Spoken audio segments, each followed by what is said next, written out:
عباد الله، إذا بقي أهل الحق ساكتين متنازعين مختلفين متخاذلين، فسيأتي يوم يضطر خطباء الجمعة والأعياد إلى ابقوا سيضطرون إلى أخذ الإذن والرخصة من موازين ومن الموسيقى الروحية.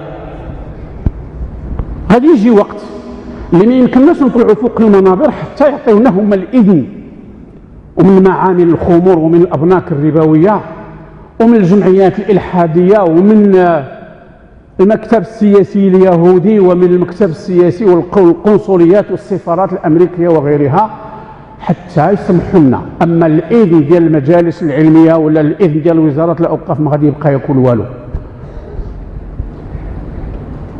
سبحانك اللهم وبحمدك، أشهد أن لا إله إلا أنت، نستغفرك ونتوب إليك. لا حول ولا قوة إلا بالله العلي العظيم. إنا لله وإنا إليه راجعون. إنا لله وإنا إليه راجعون. إنا لله وإنا إليه راجعون.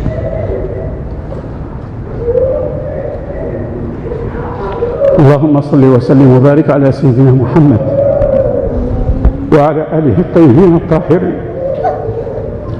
وارض اللهم عن الخلفاء الراشدين وعن الصحابة التابعين وعمن تبعهم بإحسان إلى يوم الدين. إن أعداءنا يعجبهم أن نبكي بصوت كما نسمع، ولكن لا يعجبهم أن نتفق على كلمة لا إله إلا الله.